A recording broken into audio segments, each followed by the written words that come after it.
Hello and welcome to our weekly talk show, The Interview, and our special segment, Coffee on Sunday.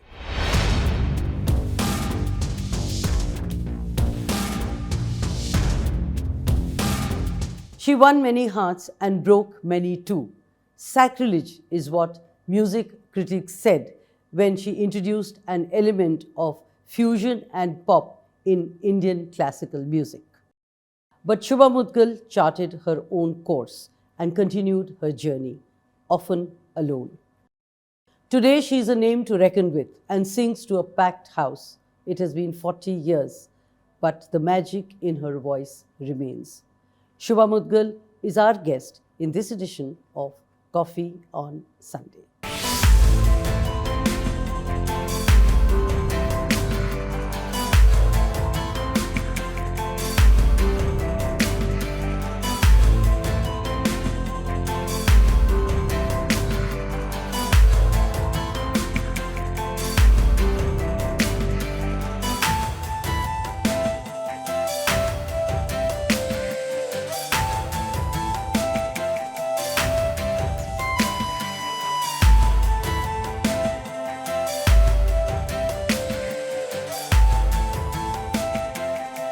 Welcome to the show, Ms. Shubha Mudgal, and thank you for being here with us. Thank you so much for inviting me. Let me begin from the beginning. You broke the glass ceiling, as it were, singing Ali Murugan in one sense. From there to now, how much has the scene changed, or has it changed? Yes, a lot has changed. And yet, the pursuit of art as a full-time immersion, as a full-time obsession, as a full-time compulsion remains one that is quite fraught with struggles and conflicts. And while there are certain areas where a lot of attention is being given to people who sing beautifully or perform beautifully, yet the long-term sustained study of an art form and the desire to be committed to it full-time is one that will never be a bed of roses, I imagine. Tell me about the struggles and challenges. So I think a lot of people, have preconceived notions about what an artist's life is like. And of course, each artist has their own struggles and conflicts, but by and large, there is a sense which is becoming stronger with each day that this is meant for very light-hearted entertainment. So anything that is not entertaining, anything that can't be danced to, or anything that is not at very loud decibels is either part of our ancient heritage, and for that reason we must keep it in a museum, but an actual involvement with the arts on an everyday basis, an actual engagement with the arts, let's say from the time that a child is admitted into school, that still remains a dream for many of us.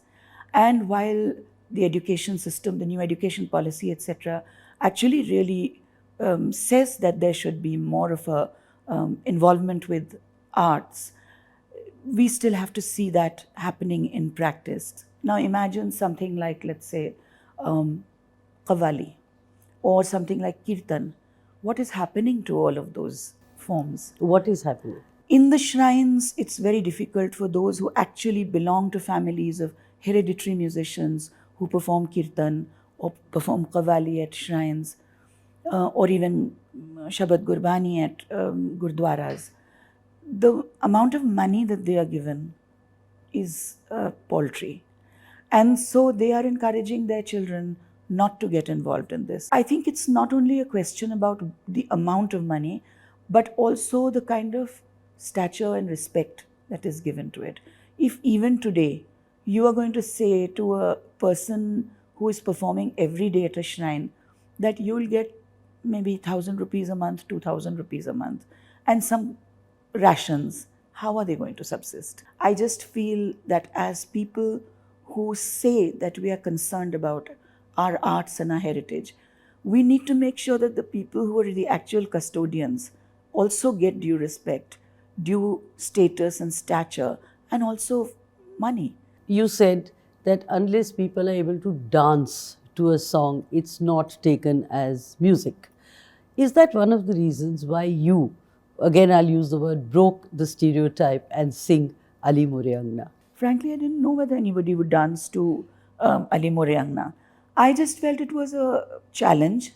I just felt it was an opportunity to do something that I might not otherwise have been able to do. This was an actual chance to see how this kind of music is made. So, did it take a lot of guts? No, it took a lot of convincing for me to try it because everything was unfamiliar. Normally, when a popular song is recorded, it's usually done by somebody who is already in the field and who has a band. I had no band. I was singing classical music, so I didn't have a band that would play with me. For me, it was a one time opportunity with no idea of how it would be received.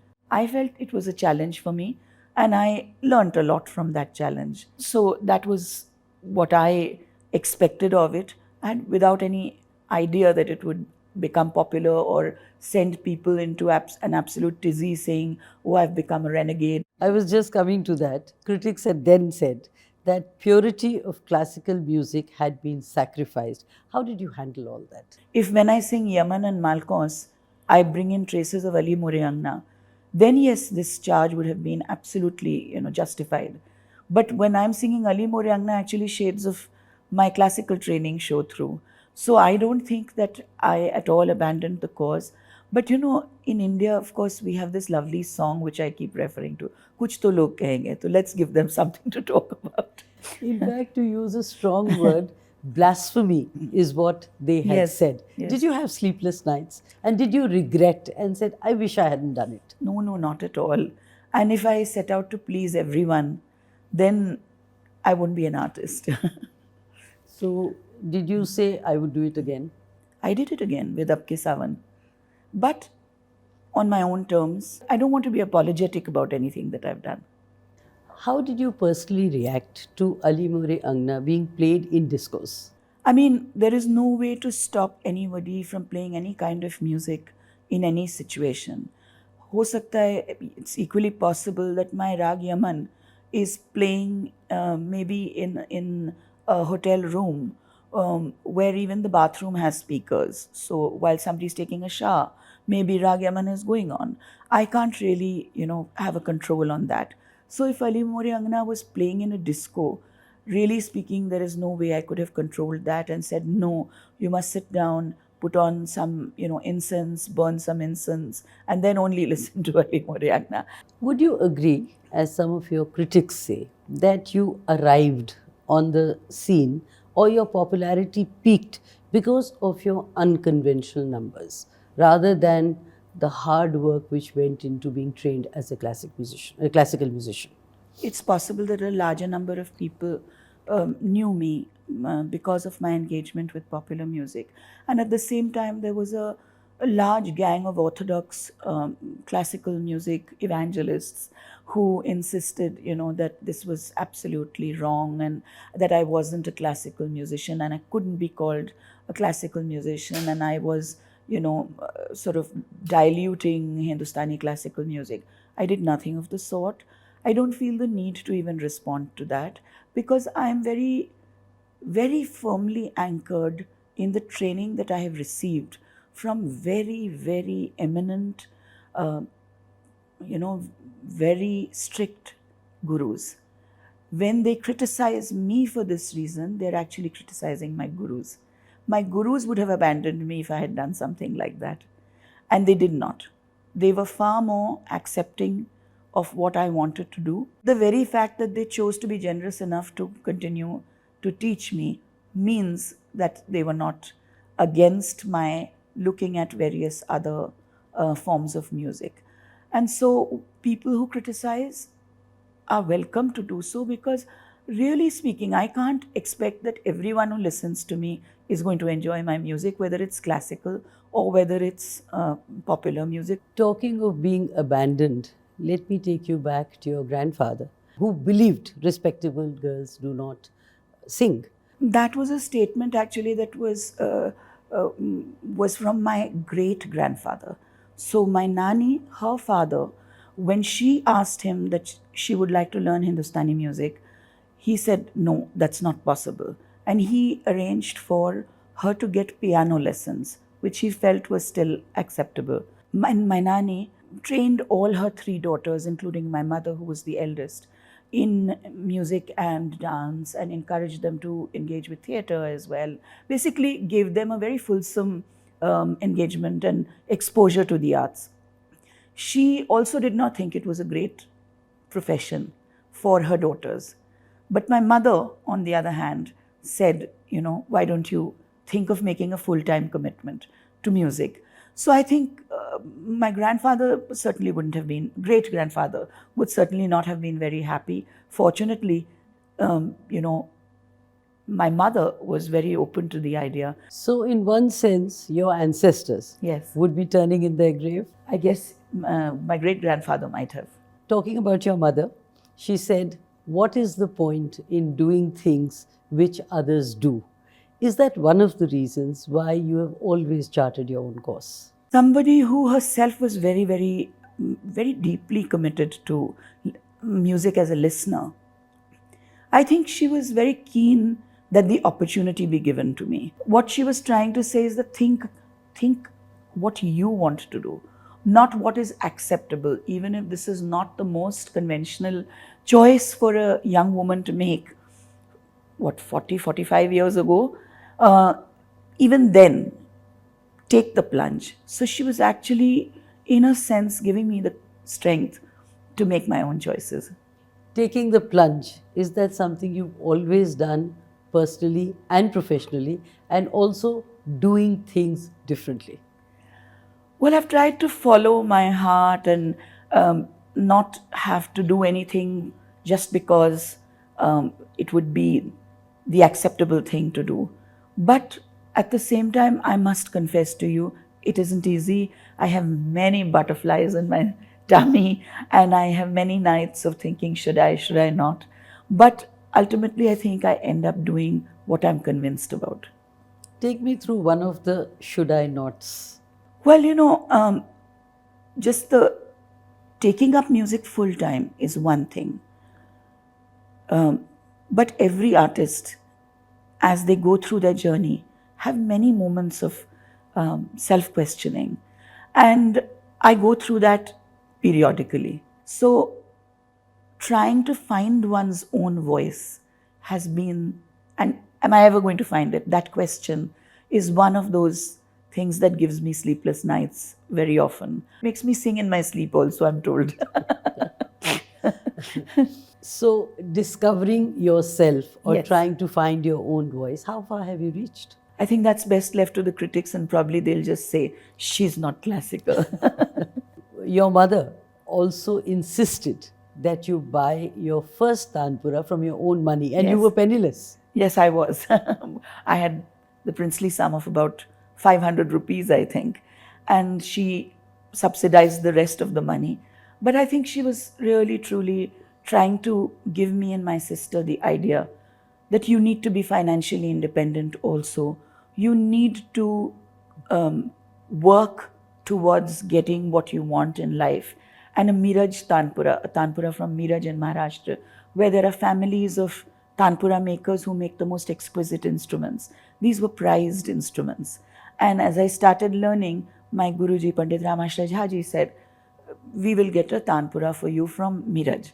And that was like a special milestone. My mother was keen that, quite apart from the excitement of getting the instrument, that it costs, that you need to save for it and put in your own hard work towards, you have to earn that. I think that's what she was trying to teach me, although she very generously subsidized that as well as so many other things. At another level, one of your missions is to improve the treatment of women in Indian classical music. Take me through the why and how of it. You know, it's a very complex question that you've asked, but it's a wonderful one. Because for generations now, great women music makers have held sway over the hearts of music lovers. So whether it was the great Kesarbai Kerkar, who was, just a splendid, magnificent, brilliant singer, but also a lady who lived life on her own terms, she could, if anecdotes are to be believed, then she could tell the chief minister of Maharashtra that I'm going to sing my next rag. If you want to leave the concert, please leave before that. Do not walk out midway. So she was obviously a very, she wanted to ensure that the music was given due respect. Reminds me of Kishori Amonkar and even Yes. Zakir Hussain. Yes, absolutely. So many artists have asked, demanded respect, not for themselves but for the music. And so there have been people like all of them that whom you mentioned. And at the same time, earlier, women music makers came from professional families who were given various labels, courtesans, tawaifs, etc. And so the social stigma attached to them was, of course, not one that one would like attached to any great performer. And I think they suffered a lot. As somebody who doesn't come from that milieu, it would be difficult for me to tell you how much it must have hurt them. And at the same time, I would have to say that for a person like me, it became easier to take up music as my profession first because of the immense unconditional support I got from my parents, but also because of the contribution of women who did not come from such families. Let's say people like the one of Mogubai Kurdikarji's disciples, Kausalya Manjeshwarji. She did not come from this family, but she took up music and studied it very, very seriously. However, she did not take it up as a profession. So I think women like her made it easier for later students like me to take up music as a profession. And yet, it's so easy to dismiss a woman artist as a gaane wali. Are nachne gaane wali. Or, the basic inherent derogatory quality of that remark. I cannot forget that. I cannot also forget that in the recent past, there have been serious accusations against men who have, not one, but dozens of women have accused them of misconduct. There are cases going on, and yet nobody seems to bother. How are all these people very much in the thick of everything, whereas the women are sitting on the side, not getting the chance to go for various matches or various concerts? Yet it tells you about the hypocrisy of these claims of giving respect to women, of giving them due space, reservation for women. Very good. But where is it? What about the basic respect for them? What about basic safety for them?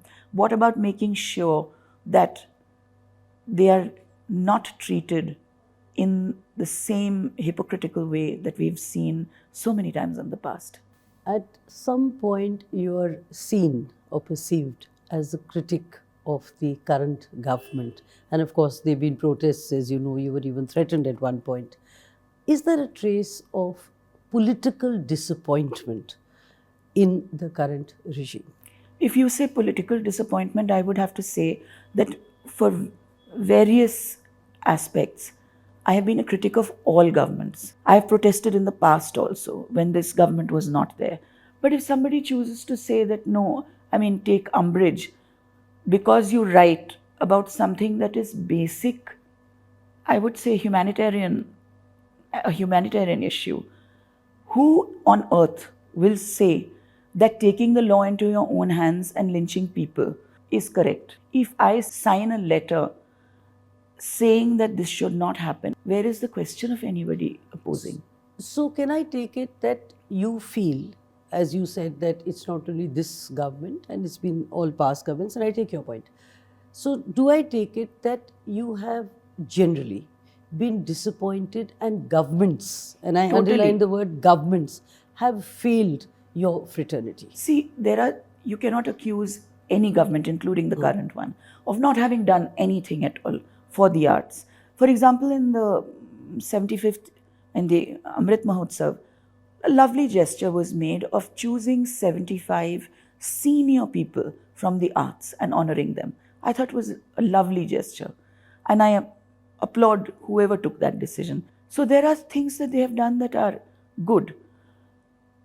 At the same time, by and large, I have no hesitation in saying that politics and politicians in India, I, I don't really, coming from any party, I cannot say that there is a sense of responsibility towards my community of artists. Coming back to your mission, you will allow me to use the word misplaced, somewhere I find that, because stalwarts like Kishori Amonkar, Girija Devi, M.S. Subbalakshmi, they've been there in those times.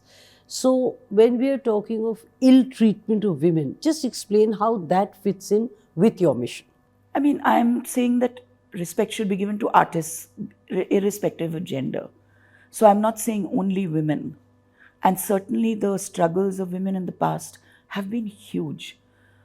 But just for example, I mean, how many times do you find that a woman who has taken a stand, let's say in the 1950s, Kausalya Manjeshwar was one of the people who led an agitation against the audition policy of the All India Radio. She organized dharnas, picketing, etc. Do we remember her? Did we honor her? So, people have done this in the past. And this basic, there's almost a sense of, here's what we can give you, take it or leave it. You once said, and I quote, "I cannot come to terms with the Bisleri bottle culture." And you also slammed the designer Gurukuls. Yes, I mean, Gurukuls have been around for centuries. Usually it is the home of the guru. And within it, whatever space is allowed to you, we've all gone and learnt there. So I don't have an issue with an institution being set up. Call it an institution, but guru and kul, you're part of the guru's family. And then if that becomes like a transactional thing, then certainly professionalism must be maintained on both sides. You can't, if you ask for, let's say the kind of fee that, let's say, very big institutions charge today, then you must give the same facilities. Then you can't say that, no, this is in a Gurukul, so this is, there's no syllabus, there is no set timing for classes, I'll come and go as I wish. So I think all those rules, regulations that are part of the system have been imposed on various educational institutions. They must also be adhered to by institutions that are teaching music.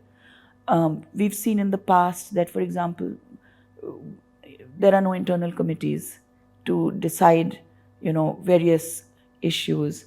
I think all of those things, there must be an audit to find out whether institutions that have been given due recognition are being run in the manner that the government of the day would like institutions to be run. At one point, when your dance teacher asked you which gharana you come from, you said, "Apne gharane ka naachte hain." Tell me about that story. Oh, this is something I'll never live down. But I was 4 years old then, and I was learning Kathak. I was just, barely able to stand on stage and do something. And my guru thought it would be a good idea just to prepare me for, both dancing on stage as well as to answer a few questions, that I should appear for an exam. I had no idea of theory. So when the examiner asked me, "Kis gharane ka naachti ho?" I thought gharana and ghar sound, similar. So I thought I was being very clever, and I said, "Apne gharane ka." And not realizing, of course, that this was just the totally incorrect thing to say, inaccurate. It was done completely out of ignorance and completely out of a sense of not knowing what answer I should give. It wasn't defiance. No, not in the least. Later in life, would you say that about your music, that it has its own style and branding? And it is in one sense, apne gharane ka. That's a very tall claim, and frankly, with not out of any false sense of humility, I would not be able to say that, because path breakers have been there in the past and I look up to them. I'm hoping that I'm following my own journey. Whether I'm able to find my own voice remains something that others would have to say. I keep looking, I keep trying. Developing cold feet on stage? Oh, yes, very, very often. When you know, sometimes you realize that the audience you are facing is either has a very eminent person, somebody whom you deeply respect and regard. I've even had the situation where my guru has been in the audience, and at that point of time any confidence that I might have had suddenly disappears, and I'm like, shivering and shaking and quavering and trembling, because the very person who really molded my voice is sitting there. I'm going to tread a path which you're going to hate because you hate personal questions. But I'm going to ask you about Anish Pradhan. Tell me about your love story. Tell me about falling in love. I had heard Anish um, accompanying very, very eminent artists whose music I really love. I had heard many other artists praising his accompaniment as well. Um, Years and years and years ago, I was invited to record for a series being done by a major music label. It was a set of 4 albums in which some of the greatest artists of India were being recorded. None other than Girja Devi ji, Lakshmi Shankar ji, and Shobha Gurtu ji. And the last one was me. And I said, my God, what can I sing? I was worried. And I thought, the one thing I should do is to have really good accompaniment. And so I requested Anish to accompany me. That's where we actually first met for a music making session. And I think the story started from there. So, who fell in love with whom first? I think Anish should be around to answer the question so that I don't get away with some story that he doesn't agree with. So maybe we can come back to your show one day and tell you. Is it true that you grew up listening to Kishore Kumar songs? My father was a total fan of Kishore Kumar songs, and I'm also a great fan of Kishore Kumar songs. So yes, not just Kishore Kumar songs, but Lata ji's songs, Asha ji's songs, and thanks to my father, many, many Kishore Kumar songs. Tell me about your love for food and saris. Oh, yes. I started wearing saris when I was going for talim to Guruji. Although early on, we had a stash of saris. We braided my mother's saris and my grandmother's saris. But over the years, when I came to Delhi, I also got to see the immense work that people were doing with textiles. And I found myself wanting to get a few of those saris. And so I would, say, when I sing that next concert, I'm going to save some money and buy this sari. And that's how it all started. So while I don't have, heirloom saris which cost lakhs and lakhs of rupees, I do have a very large collection. Food, though, I was born with 32 sweet teeth, and you can see that. It's there for the confession, also has an illustration. But I really love trying out different kinds of cuisine.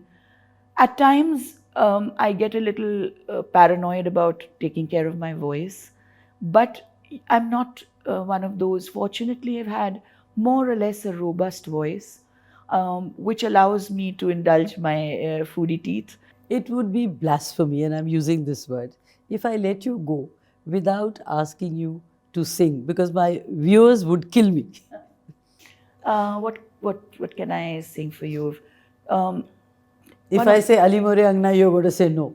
I can sing it, but the funny part about that song is I never sang the first line. The first line is always sung by the chorus. Okay. So I think maybe, would you like another song from another album that I did, which was composed by Shantanu Moitra? And a lot of people seem to like it. So I'll try and sing a few lines of that. सीखो ना नैनों की भाषा पिया कह रही तुमसे ये खामोशियाँ, सीखो ना पिया,